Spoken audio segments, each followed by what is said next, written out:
7h52, l'instant où chaque matin, Laurie nous révèle le thème de la chronique de Guy Carlier. Alors, Laurie, dites-nous tout ce matin. Eh bien, samedi soir, Guy a regardé pour nous le concours de l'Eurovision. Et comme il y a beaucoup de choses à en dire, je lui laisse la parole. Bonjour Guy. Bonjour Guy. Bonjour Laurie, bonjour Patrick, bonjour à tous. Samedi soir, Bruce Springsteen mettait le feu à la Défense Arena avec un show d'anthologie et de légende. Et pendant ce temps, moi, effectivement, je regardais l'Eurovision à la télé et au moment final où le boss attaquait Glory Days, à ce moment même sur la scène de l'Eurovision, on annonçait la Croatie et on vit arriver sur scène un groupe de moustachus en hauts talons et en slip rembourrés de couches pampers à côté desquels les Village People ressemblent des élèves d'un pensionnat jésuite en visite pédagogique à Notre-Dame de la Providence. Non, parce que franchement, des moustachus avec des couches confiance, j'étais pas prêt. Ça surprend.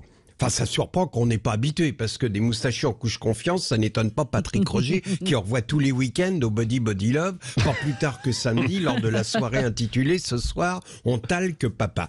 Bon, mais pour en revenir à l'Eurovision, ce genre de provocation, finalement bon enfant, y est monnaie courante, car c'est une fête gaie dans tous les sens du terme, dont je garde un excellent souvenir, car il y a une quinzaine d'années, j'ai eu le plaisir de présenter cette soirée, qui cette année-là se déroulait à Kiev, tout un symbole, une soirée d'autant plus festive qu'à l'époque, l'Ukraine vivait une période euphorique.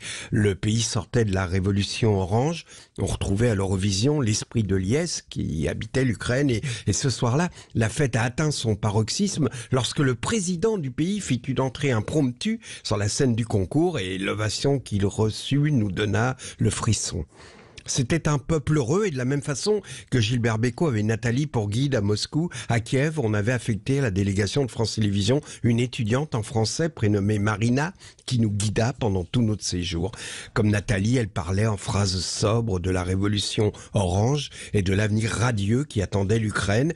Nous passâmes 2 jours dans le grand hôtel de style stalinien situé sur la Grand Place où la légende affirmait qu'il ne fallait surtout pas faire de confidence aux femmes de chambre qui étaient toutes d'anciennes espionnes du KGB. Je ne vois pas quel type de confidence elles attendaient de moi. Alors, pour le plaisir, j'ai révélé sur le livre d'or de l'hôtel que Michel Drucker était un agent de la CIA. Mais venons-en à l'Eurovision de cette année. Comme on est encore passé pour des cons, France Télévisions avait choisi la Zara pour représenter la France. La Zara, ça fait nom de diva, mais ne vous y fiez pas, elle n'a que ça de diva. Pour le reste, c'est au contraire un concentré de vulgarité, d'inculture, et sur le plan artistique, c'est le néant. Une scénographie proche du zéro également, zéro créativité. On l'avait mise, alors l'idée c'était de la mettre sur un socle à 3 mètres de hauteur pour symboliser la Tour Eiffel. Vous voyez, on en est là.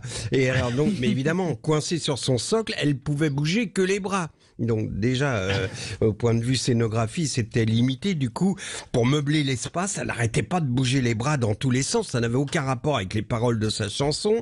À un moment, elle a tendu les bras, vous voyez, comme faisait Sylvie Vartan, je ne sais pas si vous vous souvenez, en pointant du doigt et en faisant la lippe.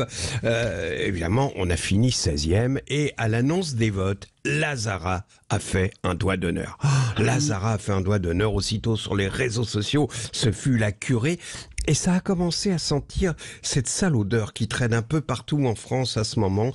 On a révélé que son vrai prénom était Fatima. On s'est dit, elle est marocaine, ça ne nous étonne pas, c'est encore la racaille, etc. Ben non, ça n'a rien à voir avec le Maroc, c'est juste une cagole. Et une cagole qui fait un doigt d'honneur, c'est courant, c'est pas très grave. C'est pas comme si un ministre d'État faisait 3 doigts d'honneur consécutifs à l'Assemblée nationale. Enfin, quoi qu'il en soit, l'Eurovision restera pour moi le souvenir de ces quelques jours de printemps à Kiev, à l'époque où l'Ukraine était joyeuse, pleine d'espoir. Et samedi, en regardant l'Eurovision, je n'ai pas pu m'empêcher de penser à notre guide ukrainienne.